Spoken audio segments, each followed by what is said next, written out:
Welcome back to World Crisis Radio. So the austerity ghouls, the austerity vampires, the death panels for the United States of America, the Bowles-Simpson BS Commission, and the equally Schachtian, equally Malthusian, equally Bruning-like Domenici-Rivlin Commission, the so-called Bipartisan Policy Center. God save us from these bipartisan policies, with Rivlin in a personal union, uniting both of them in the struggle to essentially feast on the flesh of the American people. So the first characteristic shared by all of these groups, including also that group of failed senators, as well as another Peterson-funded group, Peterson, of course, being the former head of Lehman Brothers, a Wall Street asset stripper and hedge fund hyena in his own right, but he's now been basically saying for decades that you have to give up your entitlements.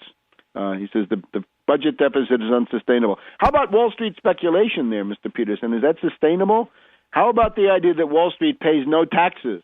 They pay nothing on their turnover, and if Goldman Sachs pays 2 to 3% corporate income tax on their profits, then they're not paying anything. The big budget problem in the United States is Wall Street pays nothing. Address that, and you'll get some credibility. If you don't, you're just another ghoul flittering here in the shadows of Hades. The other thing is, if you really think the debt is too large, and this is an argument, there are certain ways in which it, at least the amount of money being paid on the debt service is too large. That's certainly true.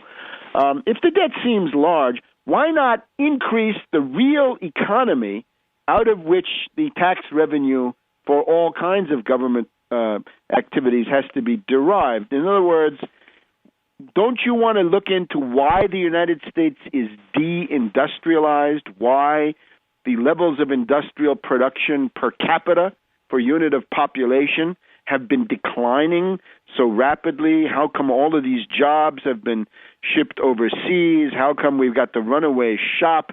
How come we have falling wages? That's another problem. If you have a high-wage economy, then obviously the tax revenues will be enhanced.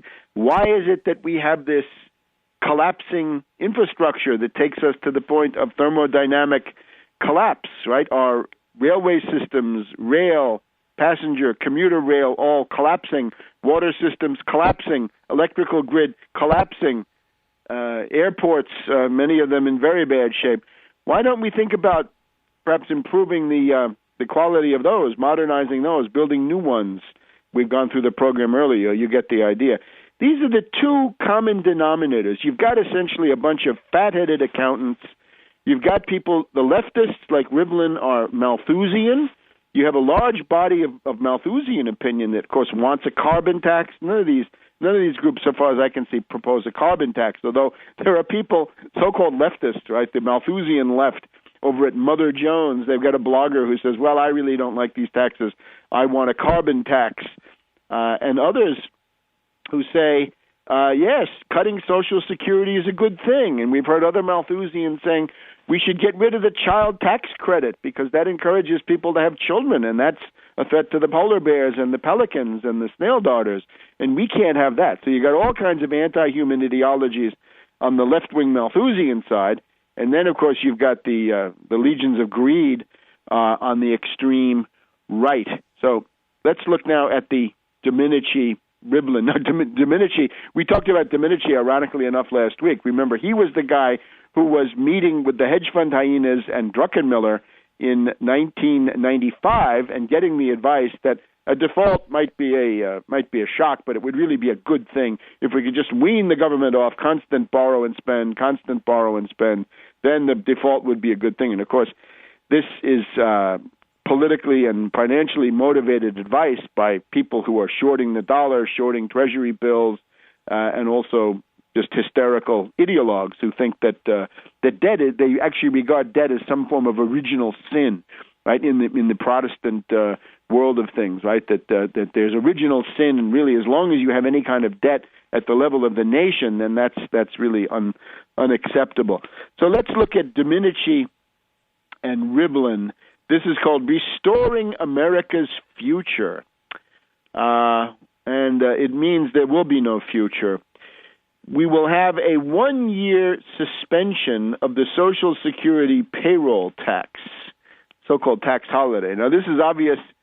What they want to do with this is if you suspend all income into Social Security for 1 year, then a year or two after that, you can argue Social Security is bankrupt. We know right now that Social Security is fine until 2037 if everything else stays the same, right? Ceteris paribus, it's going to go on until 2037 at the existing rates with no problem at all. But not if you begin to have first a 1-year tax holiday, no payroll tax, and then another year, and then another, and another. Very soon there'll be no Social Security at all.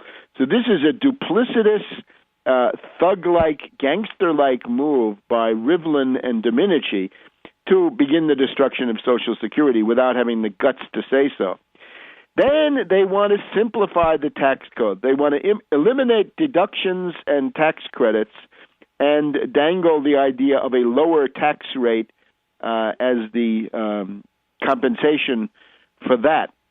But this, of course, what it really amounts to is more tax cuts for the rich, that the top rate goes down to 27%. They say there'll be a 15% tax rate and a 27% tax rate. That's too high on the low end and too low on the high end. So tax cuts for the rich. This is redistribution in the Reagan tradition, redistribution of wealth from the middle class and the working class and the poor to the super rich, the top 1% to 2%. It is also an attack on dirigism, and dirigism is indispensable. Let's take, for example, the Kennedy investment tax credit. It said essentially to U.S. corporations when they were still a physical economy, when there still were U.S. corporations manufacturing goods, it said if you invest in new plant and equipment with modern technology, you'll pay less in tax. That's the heart of the matter. Today, we hear this constant argument saying, oh, how dare you want to raise taxes or let the Bush tax cuts for the rich lapse because those guys are job creators. Well, I'll take you up on it. Why don't we just have a system which says if you are rich and you want to get this Bush-level tax rate, then just invest in creating new jobs, new plant and equipment. And that can be documented. There's all kinds of technical ways, bookkeeping ways to demonstrate that this has been done. If you want to get those tax rates, sure, you can qualify for them, but then you really have to create jobs. You can't just send the money to Goldman Sachs and buy derivatives. You can't send it to speculate in some emerging market. You've actually got to create jobs with new plants and equipment here in the United States, and then you get a tax break. That kind of dirigism we've got to have. That's Alexander Hamilton. We need more of it, not less. Back in a minute.